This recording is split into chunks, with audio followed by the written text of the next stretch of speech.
What ho everybody, Ian here with another video blog chat, and today we're going to talk about guesstimating the sizes of prototype buildings for models one you lay out when you fancy having a go scratch building ones.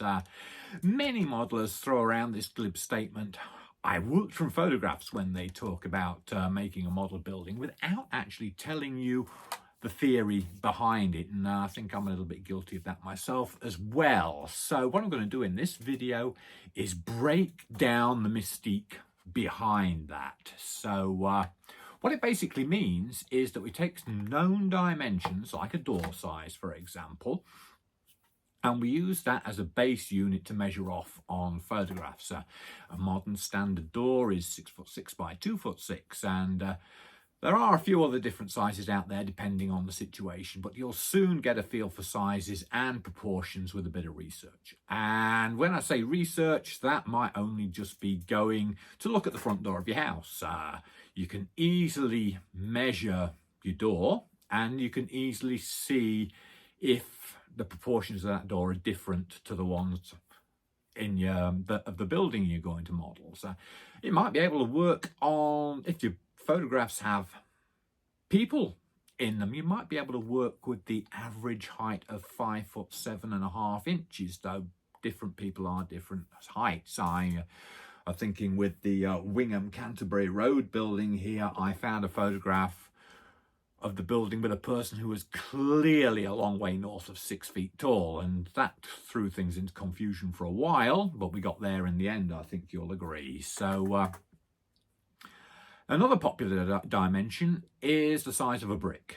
Modelers often talk about counting bricks when they work out the size of a building, and basically that's what they do. They scrutinize the photograph with their binocular magnifiers, count the bricks, and then working on a standard brick size of 8.5 by 4 by 2.5 inches, they multiply the number of bricks in the wall by the dimensions, and that gives them the length of the wall.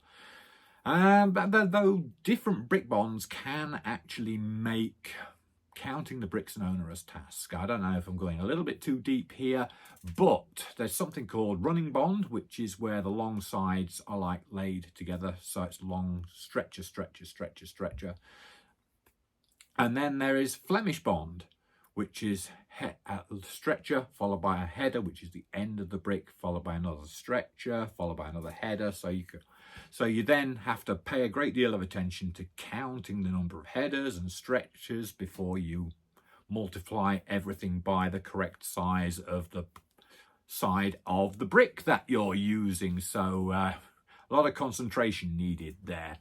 Another dimension you can use is the height of a stair tread. Now that's between 7 and 8 inches, 7.75 inches to be exact. So you count the number of treads in the stair and multiply that by 7.75, and Bob's your uncle, another dimension. And that was the base dimension I used for this building, which goes on the USO scale cameo layout. The base measurement I used for this was the 7.75 inches of the stair treads. Counted the number of stairs in the tread, multiplied that by 7.75 inches, and I could then work all the dimensions out for that. I could then double check them against the door size, and bingo, there we go. I mean, I think you'll agree that's a pretty acceptable building for a layout. So what I'm going to do in this next video is take you through the steps of producing the drawings for the next building on the Gage-O Guild virtual exhibition layout, and that is going to be the circular corrugated iron goods shed. So there are only 2 of these on the East Kent Railway. And there aren't many pictures out there at all. There was like there's a picture of it at Wingham, and there's a picture of one at Shepherd's Well. Now the one at Shepherd's Well happens to pretty much stand a close, cruel enlargement, so we're going to use that as the basis, and hopefully you'll find out that guesstimating building dimensions from photographs is not too difficult, and you might want to have a go yourself. So let's crack on and get it done. I use an app called Graphic for my design layout work. So I open a new file in metric, grid paper in millimeter squares, and I import the image, which is way large. So I now reduce it to a more manageable size, and then I've got it to the right size there. And now in the layer, I am going to reduce the transparency of the photograph, so I can see through onto the graph paper below. And what I'm going to do now basically is just trace the drawing. You can see, so I just like pick a point and drop a line down, and then at the other side of the building do the same and drop a line down there, and then that's the two sides sorted. Now there's a bit of confusion here at the bottom of the building. It looks like the building might actually be on a concrete plinth, concrete base, I don't know, brick base maybe. So I'm just gonna like trace off against what I figure is the bottom of the corrugated iron, and draw a line in there. Now when we go to the roof line there, you can see the roof is like a little bit wavy, and the strong shadows from the sun make it difficult to see where actually I should be. So I'm going to just like pick a point and stick with it and draw another line on here across there. And then that quite simply gives me the shape and proportion of the walls of this goods shed. So the next thing after that is I'm going to try and find a centre of the building. Should be fairly easy, but there might be a little bit of off-center parallax error here. So I just gonna draw a line where I think the center is, and then we're going to see how accurate I am. So this is my way of finding the center, just drawing a square between the edge of the building and my predicted center line, and then copying and pasting that, and just butting it up against the other edge. And you can see I'm a grand total of 4 millimeters out there. So we then change the size of the square and both squares, and then just move the center line into the middle. So and what you'll notice is that using the snap to grid function on the graphic app, that things just move one square at a time, and it's very easy to adjust things. Next up is the slope of the roof. So we just basically, we're just tracing again. We just trace the roof line.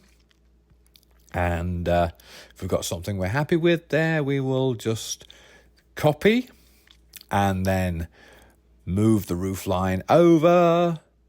Then we will mirror image that and then move that into place against the other roof line. Now, if the roof line is accurate, then it should match pretty well perfectly. And look at that.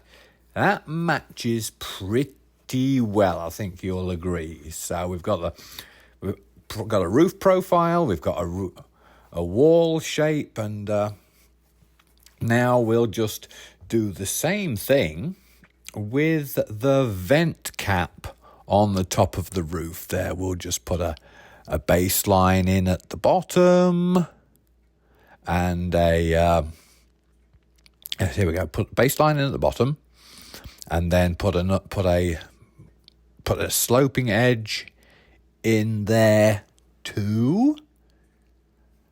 and then we will cut, and we will put the sloping edge in there. Oh, come on, Ian, you're slow doing this. So there you go. Yay, you're doing it now. Woohoo! So yeah, you put that edge in there, then you copy and then move this other line into the middle, and just mirror image that, and that should line up perfectly. How about that? That's all sorted. We have a really good shape there, so really pleased with the way that's looking. So we'll now go on and add some detail and see if we can get some dimensions sorted out for it.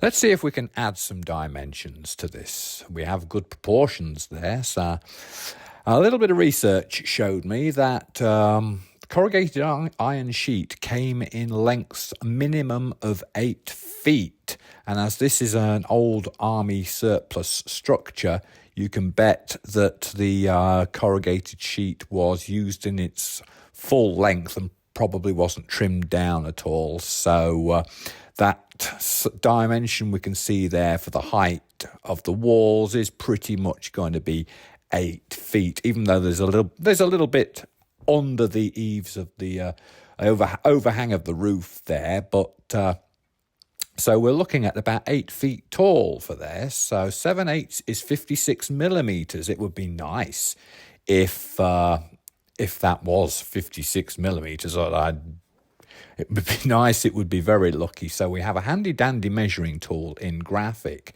where I can just measure off what I think. And oh, well, look at that, 56 millimeters.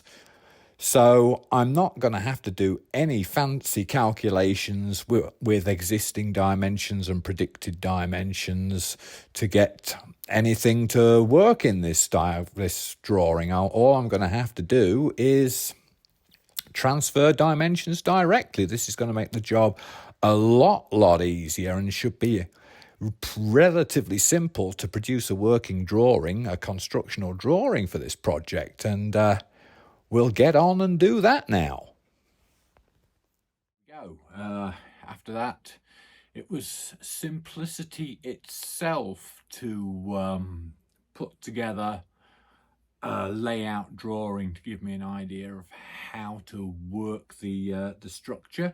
The photographs that I've seen, I have found a photograph of a model of the building, and that shows one door, but I actually kind of prefer 2 doors. You know, I think that it's a good shed. You might have larger than usual things be taken in and out of this shed, so I thought 2 doors is probably going to work better, but I don't know, 1 door, 2 door, we'll see what I feel like. So I've got a draw, so I have a drawing. I can now work out how I'm actually going to make a circular building, because that's something I've never done before, so that'll be interesting to try. So I hope you enjoyed this little trip into my thought processes for